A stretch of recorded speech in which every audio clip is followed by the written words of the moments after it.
We must also lift by legislation the bars of discrimination against those who seek entry into our country, particularly those with much-needed skills and those joining their families. In establishing preferences, a nation that was built by the immigrants of all lands can ask those who now seek admission, what can you do for our country?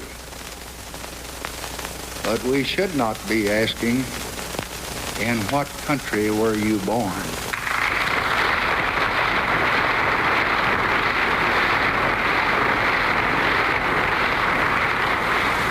For our ultimate goal is a world without war, a world made safe for diversity, in which all men, goods, and ideas can freely move across every border and every boundary. That was Lyndon Johnson giving the State of the Union address, his first as president, 60 years ago, January 8th, 1964. A similar message about immigration in President Johnson's State of the Union address the next year, January 4th, 1965. To those in other lands that are seeking the promise of America through an immigration law based on the work a man can do and not where he was born or how he spells his name. Immigration, if history is any guide, is a topic that Joe Biden is sure to bring up in his 2024 State of the Union address, the third of his presidency. In this episode of C-SPAN's Podcast Weekly, we hear how presidents from Lyndon Johnson to Joe Biden have talked about immigration in their annual speeches to Congress. This is Rachel from C-SPAN's podcast team, along with my colleague Nate. Join us as we celebrate C-SPAN's 45th anniversary and our inaugural Founders Day campaign. It all started as a bold experiment on March 19, 1979, when C-SPAN first brought coverage of the House of Representatives into living rooms across America. Let's celebrate C-SPAN's visionary founders who believed in offering unfiltered access to the inner workings of our political process. From Congress to the White House to the courts and beyond, C-SPAN has documented history unfolding without commentary or spin for over 4 decades. Help us keep it going. Visit cspan.org/donate today to give a gift in celebration of C-SPAN's Founders Day. Your donation honors the original vision of C-SPAN's founders and helps to advance our mission for years to come. Make your donation today at cspan.org/donate. Thank you. President Johnson mentioned immigration in his 1965 State of the Union address, and it was the last mention of immigration by any president giving a State of the Union address for a long, long time. For nearly 30 years, from 1966 through 1994, no U.S. president discussed immigration, legal or illegal, during a State of the Union address. That changed in 1995. Here's President Bill Clinton. All Americans, not only in the states most heavily affected, but in every place in this country, are rightly disturbed by the large numbers of illegal aliens entering our country. The jobs they hold might otherwise be held by citizens or legal immigrants. The public service they use impose burdens on our taxpayers. That's why our administration has moved aggressively to secure our borders more, by hiring a record number of new border guards, by deporting twice as many criminal aliens as ever before, by cracking down on illegal hiring, by barring welfare benefits to illegal aliens. In the budget I will present to you, we will try to do more to speed the deportation of illegal aliens who are arrested for crimes, to better identify illegal aliens in the workplace as recommended by the commission headed by former Congresswoman Barbara Jordan. We are a nation of immigrants, but we are also a nation of laws. It is wrong and ultimately self-defeating for a nation of immigrants to permit the kind of abuse of our immigration laws we have seen in recent years, and we must do more to stop it. By the way, if you like numbers, here's one for you. That clip of President Clinton in 1995 talking about illegal aliens holds a record. It's the most viewed of any single clip in the C-SPAN video library. It has over 4.7 million views. Number 1. That's 700,000 more than the second most viewed clip. President Clinton talked about immigration the next year with one language change. This time, instead of illegal aliens, they became illegal immigrants. But in 1996, he used the same concluding language as the year before. We are a nation of immigrants, but we are also a nation of laws. But there are some areas that the federal government should not leave and should address, and address strongly.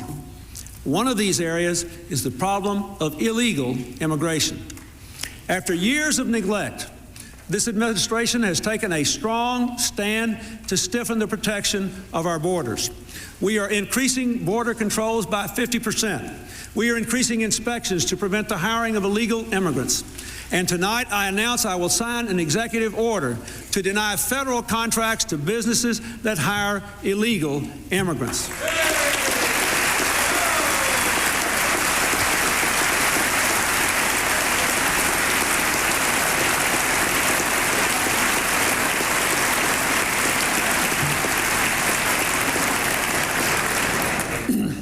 Let me be very clear about this. We are still a nation of immigrants. We should be proud of it. We should honor every legal immigrant here working hard to be a good citizen, working hard to become a new citizen. But we are also a nation of laws. The next president, George W. Bush, his first mention of immigration and borders in a State of the Union speech in a context other than the war on terrorism was in 2004. And immigration and borders have been mentioned by every president in every State of the Union in the 20 years since. Here's President Bush from 2004. Tonight, I also ask you to reform our immigration laws so they reflect our values and benefit our economy. I propose a new temporary worker program to match willing foreign workers with willing employers when no Americans can be found to fill the job. This reform will be good for our economy because employers will find needed workers in an honest and orderly system.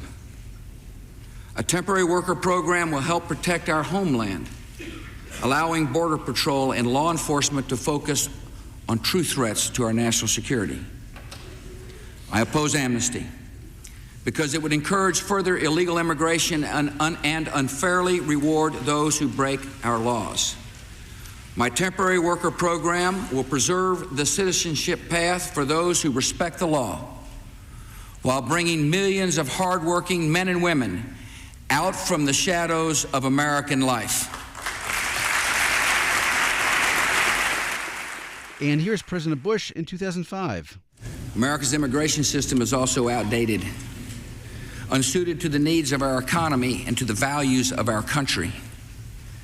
We should not be content with laws that punish hardworking people who want only to provide for their families and deny businesses willing workers and invite chaos at our border.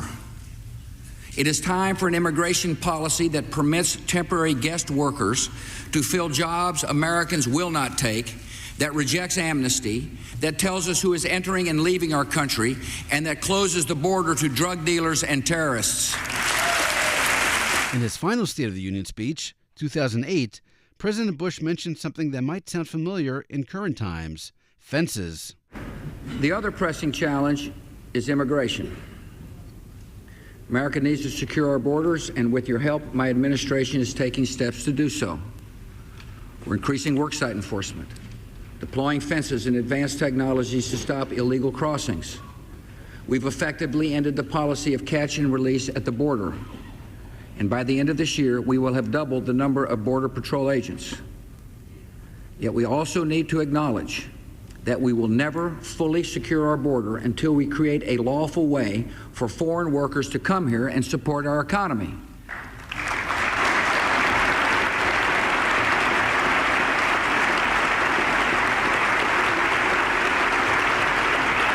This will take pressure off the border and allow law enforcement to concentrate on those who mean us harm. We must also find a sensible and humane way to deal with people here illegally. Illegal immigration is complicated, but it can be resolved, and it must be resolved in a way that upholds both our laws and our highest ideals. Now, President Barack Obama. He used similar language about immigration in successive State of the Union speeches. Here's President Obama in 2011. Now, I strongly believe that we should take on once and for all the issue of illegal immigration. And I am prepared to work with Republicans and Democrats to protect our borders, enforce our laws, and address the millions of undocumented workers who are now living in the shadows.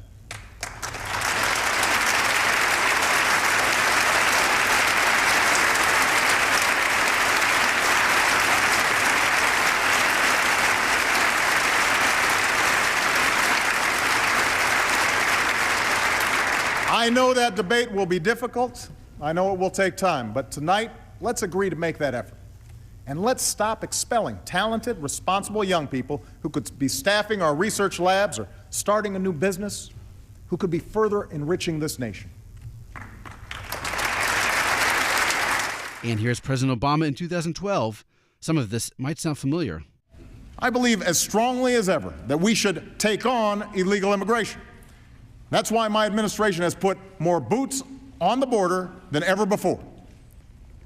That's why there are fewer illegal crossings than when I took office. The opponents of action are out of excuses. We should be working on comprehensive immigration reform right now.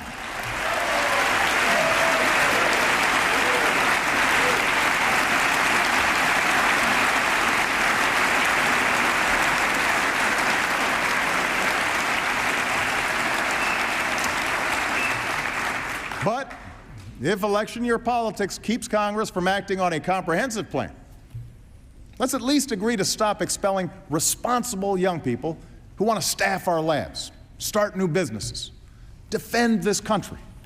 Send me a law that gives them the chance to earn their citizenship. I will sign it right away. In 2013, new language from President Obama, now updated with a mention of the southern border. Real reform means stronger border security, and we can build on the progress my administration's already made, putting more boots on the southern border than at any time in our history, and reducing illegal crossings to their lowest levels in 40 years. President Obama mentioned the southern border in 2013. So too did President Donald Trump in 2019. As we speak, large, organized caravans are on the march to the United States. We have just heard that Mexican cities, in order to remove the illegal immigrants from their communities, are getting trucks and buses to bring them up to our country in areas where there is little border protection. I have ordered another 3,750 troops to our southern border to prepare for this tremendous onslaught. This is a moral issue. The lawless state of our southern border is a threat to the safety, security, and financial well-being of all America. President Bush mentioned fences in 2008. In 2019, President Trump talked walls. My administration has sent to Congress a common-sense proposal to end the crisis on the southern border. It includes humanitarian assistance, more law enforcement, drug detection at our ports, closing loopholes that enable child smuggling, and plans for a new physical barrier or wall to secure the vast areas between our ports of entry. In the past, most of the people in this room voted for a wall, but the proper wall never got built. I will get it built.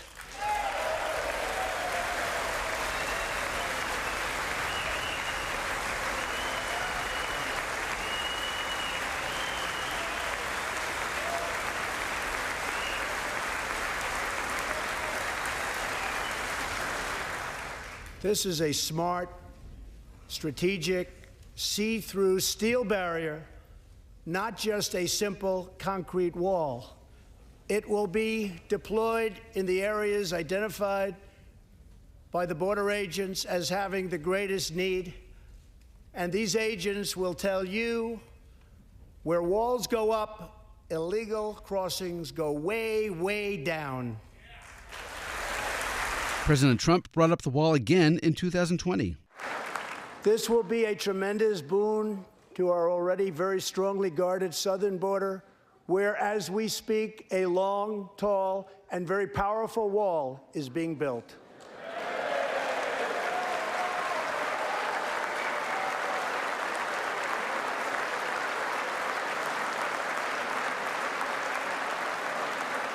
We have now completed over 100 miles and have over 500 miles fully completed in a very short period of time. Early next year, we will have substantially more than 500 miles completed. And early the next year, Joe Biden was president. As you might imagine, in his first State of the Union address in 2022, President Biden did not mention walls. But Republicans in the audience did. They started chanting, "Build the wall." Folks, if we're to advance liberty and justice, we need to secure our border and fix the immigration system.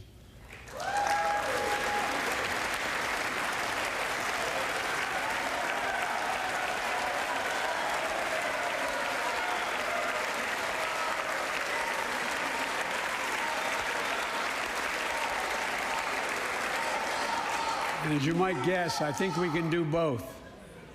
At our border, we've installed new technology like cutting-edge scanners to better detect drug smuggling. We've set up joint patrols with Mexico and Guatemala to catch more human traffickers. We're putting in place dedicated immigration judges in a significant larger number so families fleeing persecution and violence can have their cases heard faster, and those who don't legitimately hear can be sent back. President Biden got heckled by Republicans again the next year in his 2023 State of the Union address. They yelled, "Secure the border." We've launched a new border plan last month. Unlawful migration from Cuba, Haiti, Nicaragua, and Venezuela has come down 97% as a consequence of that. But American border problems won't be fixed until Congress acts. If we don't pass my comprehensive immigration reform, at least pass my plan to provide the equipment and officers to secure the border.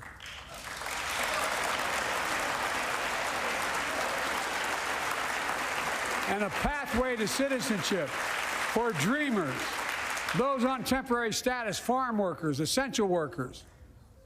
Here in the People's House, it's our duty to protect all the people's rights and freedoms.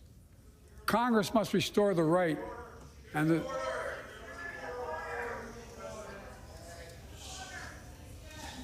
And now, a bonus clip. One president who did not talk about illegal immigrants and the southern border and walls in his State of the Union addresses was Ronald Reagan. But President Reagan did talk about immigration in other places using other language. On November 14, 1988, in the White House, President Reagan addressed students.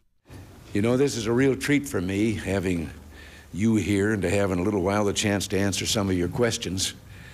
Let me also offer a special hello to those of you who are watching on C-SPAN. That's how President Reagan began. Here's how he ended. I just want to tell you one little added thing about our country, and then I leave. This, again, is a letter I received not too long ago from a man who wrote and told me this. He said, "You can go to France to live in France, but you cannot become a Frenchman. You can go to live in Germany or Japan. You cannot become a German or a Japanese or a Turkey, a Turk or Greece or Greek. But the one place in the world," he said, "where anyone from any corner of the world can come, America, come to live and become an American. And no other country has that but ours. This continent, I've always believed, must have been put here for a purpose between the two great oceans, because it had to be found by people who were dissatisfied with the lack of freedom or religious persecution or whatever in their own countries, and came, melded together in this great melting pot, and created the United States of America." And a historical footnote on what you just heard, that wasn't the only time President Reagan cited that letter or made that point. He made similar remarks on January 19, 1989, when he called immigration one of the most important sources of America's greatness. It was the final speech of his presidency. That's it for this episode of C-SPAN's The Weekly. A reminder, as always, watch and listen to this year's State of the Union address on the C-SPAN networks. The whole thing, without interruption and without someone telling you what to think or how to react. And do the same for the Republican response, too. Then go back into the C-SPAN video library and watch and listen to them both all over again as many times as you want. For now, thanks for listening and happy searching.